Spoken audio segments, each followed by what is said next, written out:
तो hello everyone, तो इस वीडियो में हम बात करने वाले हैं मॉपअप राउंड के रिगार्डिंग।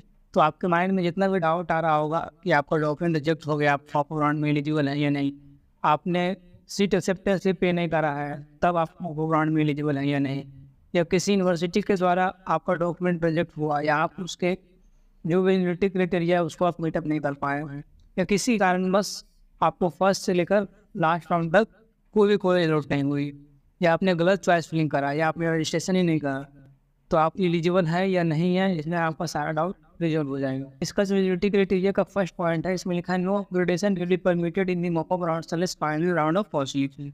आपका कोई भी अपग्रेडेशन नहीं होगा मॉपअप राउंड में, जो भी कॉलेज मिलेगा वही कॉलेज आपका फाइनल होगा। आपको उसमें एडमिशन लेना है तो आप फ्रीज करेंगे। इसमें सेकंड पॉइंट में लिखा है the option for withdrawal slash cancellation of seat through the applicant login will not be available on the candidate in this round. यानी कि आपका जो विड्रॉवल और कैंसिलेशन का जो सीट है, जो ऑप्शन आपको फर्स्ट से लेकर फोर्थ राउंड में मिलती है, वो आपको ओवर राउंड में नहीं मिलेगी। वहाँ पे विड्रॉवल का सेक्शन नहीं दिखेगा। अगर आपको कॉलेज जो मिली है उसमें आप संतुष्ट हैं और आपने 10,000 का पेमेंट कर दिया, उस सीट को विड्रॉ नहीं कर पाएंगे और ना ही आपको ICR कोई रिफंड करेंगे। आपको अगर एडमिशन लेना होगा तो आप उसको फ्रीज करेंगे, नहीं लेना होगा तो उसको आप वैसे ही छोड़ देंगे। नेक्स्ट लाइन में लिखता है कि the seat acceptance fee will not be refunded to the candidate under any circumstances by the university slash ICR। अगर आप एक बार 10,000 का पेमेंट कर देते हैं मॉपअप राउंड में कॉलेज मिलने के बाद, अगर फिर आप चाहते हैं कि नहीं हमको इसमें एडमिशन नहीं लेना है, हमको विड्रॉ करना है सीट, तो वो नहीं होगा। आपको उसमें एडमिशन लेना ही पड़ेगा। अगर आप एडमिशन नहीं लेते हैं तो ICR आपको रिफंड 10,000 का नहीं करेगी। तो इसीलिए अगर आपको कॉलेज मिलती है मॉपअप राउंड में तो आप सोच समझ कर ही उसको फ्रीज करें या उसमें पेमेंट करें, क्योंकि वहाँ पे विड्रॉवल का सेक्शन आपका नहीं रहेगा।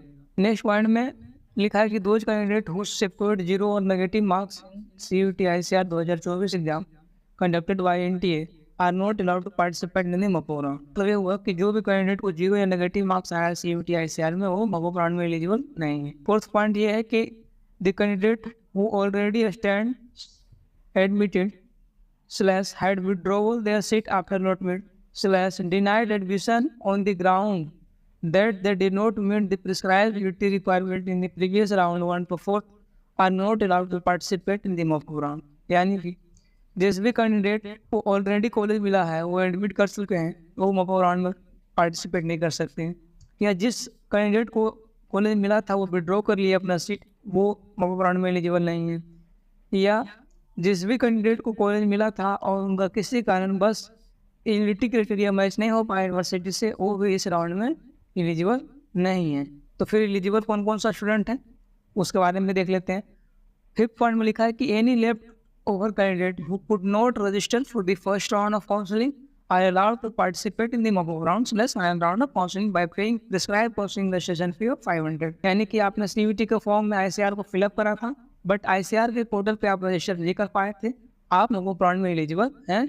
आपको 500 का काउंसलिंग फी पे करना होगा, उसके बाद फिर आप वहाँ पे फ्रेश चॉइस फिलिंग करेंगे। नेक्स्ट टाइम वही लिखा है कि provided they fulfil the prescribed eligibility criteria given in the respective information bulletin available at. अगर आप इसमें पार्टिसिपेट कर रहे हैं तो जो भी एलिजिबिलिटी क्राइटेरिया हो आप उसको फुलफिल करेंगे, तब आप एलिजिबल होंगे इसके मॉक राउंड में काउंसलिंग में पार्टिसिपेट करने के लिए। नेक्स्ट पॉइंट में लिखा है the candidate who had registered during first round of counseling the prescribed counseling registration fee but could not fill their choice are allowed to participate in the mop-up round slash final round of counseling। यानी कि जो भी candidate first round में जब counselling शुरू हुई थी ICR का, उसमें रजिस्ट्रेशन किए थे, 500 का पेमेंट भी किए थे, बट उन्होंने अपना चॉइस फिलिंग नहीं करा था, तो वो लोग भी इसमें एलिजिबल है। वो अपना फ्रेश चॉइस फिलिंग वापस से करेंगे, उनको कोई भी काउंसलिंग फी पे नहीं करना है। Candidate who had registered during the first round of counselling paid the prescribed counselling registration fee filled their choice and were allowed the seat but could not upload their documents for the verification by the university,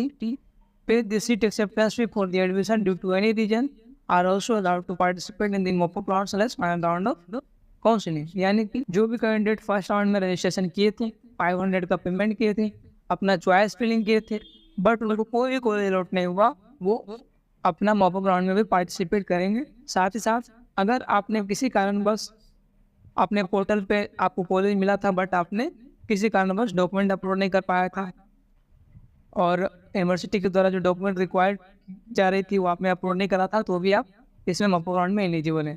साथ ही साथ अगर आपको college मिला था और आपने 10,000 का payment नहीं कर पाया था किसी कारणवश, तब भी आप मॉपअप राउंड में एलिजिबल हैं। पॉइंट बोल रहा है, the candidate who had registered during the first round of counselling paid the prescribed counseling registration fee, filled the choice but not allowed any of the choice to its first round of counseling. I also allowed to participate in the mock round. वही यानी कि जो भी अगर आपने registration वगैरह करा था, आपको कोई भी कॉलेज फर्स्ट से लेकर फोर्थ राउंड तक नहीं मिली है, तब आप मॉक राउंड में एलिजिबल हैं, आप मॉक राउंड में पार्टिसिपेट कर सकते हैं। 9 नंबर में लिखा है कि दे वो allowed candidate are required to fill their first choice for the vacant seat only as display on the counseling portal and their previously filled choice is any automatically stand passive and those choice will not be considered for the mock round plus final round of counseling। यानी कि अगर आप mock round में participate कर रहे हैं, आपने already पहले से चॉइस लिंक कर रखा है, तो आपका वो चॉइस भी वैलिड नहीं माना जाएगा, आपको फ्रेश चॉइस लिंक करना होगा, क्योंकि फोर्थ राउंड के बाद ICR वापस से अपना काउंसलिंग पोर्टल पे एक PDF जारी करती है, इसमें वो बताती है कि कौन सा यूनिवर्सिटी में कितने नंबर ऑफ सीटें अवेलेबल है डिफरेंट कोर्सेज में, तो उसके अकॉर्डिंग आपको वापस से चॉइस फिलिंग करना होगा।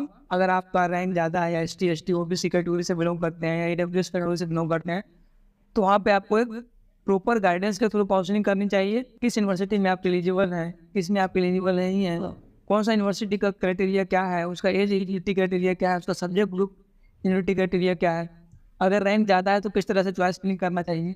तो अगर ये सारा डाउट आपका दिमाग में आता है और आप चाहते हैं कि पर्सनलाइज काउंसलिंग करवाना, काउंसलिंग में ज्वाइन हो सकता है। इसका फी 299 रुपीज़ है। इसमें आपको सारा सपोर्ट दिया जाएगा, जो भी डाउट रहेगा उसको रिजॉल्व किया जाएगा। टॉप यूनिवर्सिटी PDF भी मिलेगी उसमें। अगर आपका रैंक 100 या 500 के अंदर रहता है बट आपने किसी कारण बस चॉइस फिलिंग नहीं करा था या काउंसलिंग पार्टिसिपेट नहीं करा था, तब वहाँ पे आपको टॉप वाइज PDF मिलेगी। आप किसी कैटेगरी से बिलोंग करते हैं तो आपको वहाँ पे कैटेगरी वाइज चॉइस फिलिंग करना चाहिए, क्योंकि आपका चांसेस बनता है कि अगर मैक्सिमम तो मिनिमम नंबर ऑफ सीट अपने कैटेगरी के अकॉर्डिंग फिलअप करते हैं तो ज़्यादा चांस है आपको कॉलेज मिलने का, तो वो भी आपको प्रोवाइड किया जाएगा अकॉर्डिंग टू जो भी सीट वैकेंट बचेगी उसके अकॉर्डिंग, ना कि जो पहले से अवेलेबल है सीट उसके अकॉर्डिंग। स्टेट वाइज PDF मिलेगी। कुछ स्टूडेंट का डिमांड रहता है कि जो स्टूडेंट है जिस स्टेट से हम बिलोंग करते हैं उसी स्टेट का नियर बाई जो भी कॉलेज है वहीं पे हम जाकर एडमिशन लें तो भी आपको वहाँ पे मिलेगा। इसी कारण बस कोई भी डॉक्यूमेंट आपका रिजेक्ट होता है में तो वहाँ पे आपको वहाँ पे एक डिक्लेरेशन फॉर्म के थ्रू हेल्प की जाएगी। तो अगर आप इंटरेस्टेड है तो आप ज्वाइन हो सकते हैं। साथ ही साथ आपको फर्स्ट से लेकर मॉपअप राउंड तक जूनागढ़ एग्रीकल्चर यूनिवर्सिटी मिलती है, या मेन कैंपस हो या सब कैंपस हो, और उसके रिगार्डिंग आपको कुछ भी डाउट हो तो भी आप पूछ सकते हैं। साथ ही साथ काउंसलिंग के रिगार्डिंग कुछ भी डाउट हो, डॉक्यूमेंट के रिगार्डिंग कोई डाउट हो तो आप टेलीग्राम या आप व्हाट्सएप के थ्रू कॉन्टैक्ट कर सकते हैं। लिंक आपको डिस्क्रिप्शन बॉक्स में मिल जाएगा। और साथ ही साथ जो इंपॉर्टेंट एलिजिबिलिटी क्राइटेरिया है मॉपअप राउंड का वो भी हम टेलीग्राम में डाल देंगे, तो आप टेलीग्राम में ज्वाइन कर लें। तो इस वीडियो में इतना ही, मिलते हैं नेक्स्ट वीडियो में, तब तक के लिए थैंक यू, टेक केयर।